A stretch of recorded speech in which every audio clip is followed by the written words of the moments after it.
তাহলে এইটা হচ্ছে আমাদের প্রশ্ন বলা হয়েছে যে এইগুলো হচ্ছে জ্যামিতিক কাঠি, অর্থাৎ প্রত্যেকটি একটা একটা কাঠি দ্বারা তৈরি করা হয়েছে জ্যামিতিক চিত্র।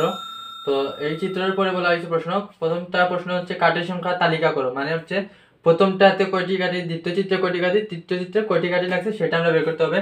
2 নম্বর প্রশ্ন হচ্ছে তালিকার পরবর্তী সংখ্যাটি কিভাবে বের করবে। ধরেন আপনার এই যে চিত্র, এই চিত্রে ধরেন আমার 100টা কাঠি, এটাতে 200টা কাঠি, এটাতে 300টা কাঠি, তার মানে এরপরের যে চিত্র হবে সেই চিত্রে আমার কতটা কাঠি লাগবে, 400টা। ঠিক এই বৈশিষ্ট্য ব্যবহার করে পরবর্তী চিত্রতে আমার কতটি কাঠি লাগবে সেটা আমার বের করতে হবে, যার সংখ্যা আকারে লিখতে হবে। তারপরে বলছে কাঠি দিয়ে পরবর্তী চিত্রটি তৈরি করো। যদি আমরা এটা এর পরবর্তী চিত্র সংখ্যা কতটি কাঠি হবে এবং এই শেপে আমরা পরবর্তী চিত্রটি আঁকতে বলা হয়েছে। এবং পরে বলা হয়েছে যে উত্তর যাচাই করো, অর্থাৎ আমি কি বৈশিষ্ট্য ব্যবহার করে আমি পরবর্তী চিত্রটি অঙ্কন করছি সেটা আমার বৈশিষ্ট্য বর্ণনা করে দেখাতে হবে। তাহলে আশা করি আপনারা প্রশ্নটি বুঝতে পারছেন। এখন আমরা হচ্ছে যে প্রশ্নগুলো মুছে দিব এবং সিরিয়াল মেনটেন করে আমরা সমাধান করার চেষ্টা করব।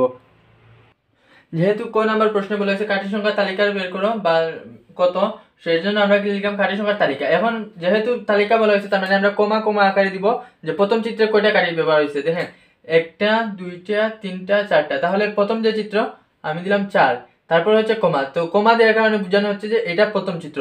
তারপরে এটার ক্ষেত্রে কয়টা, 1টা 2টা 3টা 4টা 5 6 7, তার মানে দ্বিতীয় চিত্র কতটি, 7টি। তারপরে চিত্র কয়টি, 1 2 3 4 5 6 7 8 9 10, তার মানে আমার তৃতীয় চিত্র হচ্ছে 10টি কাঠি লাগবে। এই যে কমা আকারে দিছি তার মানে বোঝানো হচ্ছে প্রথম চিত্র, দ্বিতীয় চিত্র এবং তৃতীয় চিত্র। আমার তালিকাটা তৈরি করা শেষ। আমাদের এইটাই হচ্ছে আমাদের আনসার। আপনি এইটা আনসার করবেন মাত্র 10 সেকেন্ড লাগবে আপনার আনসার করতে, আপনি পেয়ে যাবেন 2 মার্কস। তাহলে আমরা শেষ আমাদের ক নম্বর প্রশ্নের সমাধান। এখন আমরা 2 নম্বর প্রশ্নের সমাধানটি করার চেষ্টা করি। 4 নম্বর প্রশ্ন বলা হয়েছে যে আপনার বই যদি না থাকে তাহলে আপনারা প্রথমে প্রশ্নটা আবার দেখে নেবেন এবং তুলে নেবেন খাতায়। বলা হয়েছে তালিকার পরবর্তী সংখ্যাটি কিভাবে বের করবে তা ব্যাখ্যা করো। তো তালিকার পরবর্তী সংখ্যা, তো তালিকা আমরা পাইছি কোন অংশে, আমরা ক নম্বরে পাইছি কাঠির সংখ্যার তালিকা। তো তালিকা আমরা পেয়ে গেলাম 4 7 10। তাহলে তালিকার ক্ষেত্রে আমরা দেখেন পার্থক্য কত করে দেয়া আছে। দেখেন আমার এই যে 4 এবং 7, এই 4 এবং 7 এর মধ্যে আমার পার্থক্য কত আছে। দেখেন এটা যদি আমার হয় 4 এবং 7, এদের মধ্যে পার্থক্য 3, আবার এটার মধ্যে আমার পার্থক্য কত, 3। আচ্ছা, যখন বলা হয়েছে তালিকার পরবর্তী সংখ্যা নির্ণয় করতে হবে সেক্ষেত্রে হচ্ছে আমার তালিকা হবে কি 10 এর পরে ডট ডট, অর্থাৎ তালিকার 10 এর পরে পরবর্তী সংখ্যা। তাই আমরা লিখতে পারি কি যে তালিকার সংখ্যাগুলো, তো তালিকার সংখ্যাগুলো লিখে আমরা এই লাইনগুলো লিখে দিব, আমাদের আনসারটি চলে আসবে। তাহলে আমরা লিখলাম তালিকার সংখ্যাগুলো। যেহেতু আমাদের পরবর্তী সংখ্যা নির্ণয় করতে হবে সেজন্য আমরা ডট ডট দিলাম, তার মানে বোঝানো হচ্ছে যে পরবর্তী একটি সংখ্যা বাকি আছে সেটা আমরা নির্ণয় করতে হবে। তো এখানে আমরা একটু আগে দেখেছিলাম যে পার্থক্য আমরা কত করে পাইছি, 3 করে। তাহলে প্রতি ক্ষেত্রে আমরা যদি পার্থক্য 3 করে পাই তাহলে আমার কি পরবর্তী সংখ্যা কত হবে।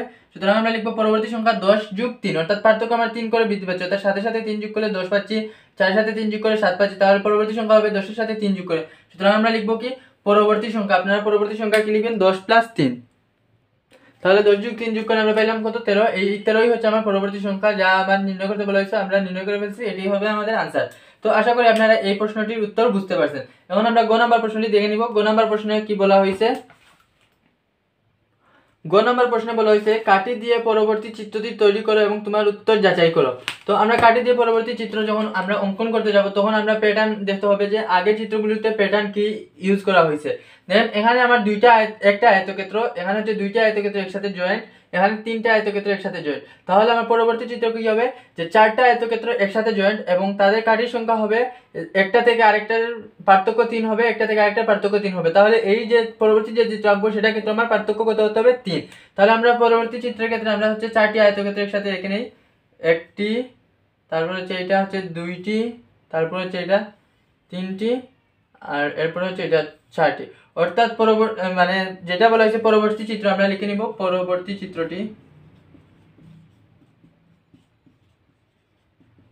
চিত্র এঁকে নিছি। এখন বলা হয়েছে যে পরবর্তী চিত্রটি তৈরি করার পর কি করতে হবে, তোমার উত্তর যাচাই করো। এখন আমি যে চিত্রটি আঁকছি সেই চিত্রটি আমার উত্তর মানে অর্থাৎ আমার উত্তরটি ঠিক আছে কি না সেটা আমার যাচাই করতে বলা হয়েছে। তখন আপনারা কি করবেন, আপনারা প্রথমে বলে দিবেন একটু বর্ণনা লিখতে হবে, সেটা বর্ণনা লিখতে হবে। এখানে আমি লিখে দিলাম বর্ণনা।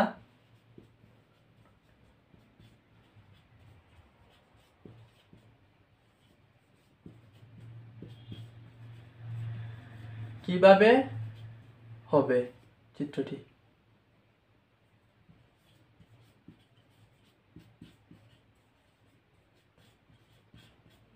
এই এই বর্ণনাগুলো যদি আপনি লিখে দেন, মানে এখানে আপনি উত্তরের সময় আপনারা যে বর্ণনাটা লিখবেন সেটা আমি মুখে বলে দিতেছি, আপনারা একটু দেখে নেন। দেখেন এই যে চিত্রটি, সেক্ষেত্রে আপনারা এরকম বলতে পারেন যে কাঠি দিয়ে তৈরি যে প্রদত্ত প্যাটার্ন, সেখানে হচ্ছে প্রতি ক্ষেত্রে হচ্ছে 3 করে বৃদ্ধি পাচ্ছে, যেমন 3টি করে কাঠি বৃদ্ধি পাচ্ছে। এখানে 4টি কাঠি ছিল, এখানে হচ্ছে 7টি, অর্থাৎ একটা কাঠি, দুইটা কাঠি, তিনটা কাঠি করে বৃদ্ধি পাচ্ছে। এটার ক্ষেত্রেও আবার দেখা যাচ্ছে 7-এর সাথে আবার 3টি কাঠি বৃদ্ধি পাচ্ছে। তাহলে আমার পরবর্তী চিত্র হবে কি, যে 7-এর সাথে আমার এখানে হচ্ছে 7, তারপর এখানে 10, তাহলে 10-এর সাথে পরবর্তী চিত্রটিতে 3টি কাঠি যোগ হবে, সেখানে হবে কত, 13। এখন আমরা দেখেন এখানে কতটি কাঠি আছে, 1টা 2টা 3টা 4 5 6 7 8 9 10 11 12 13। আমরা কাঠির সংখ্যা ঠিক আছে, তার মানে এই সাইড পর্যন্ত আমার ঠিক আছে।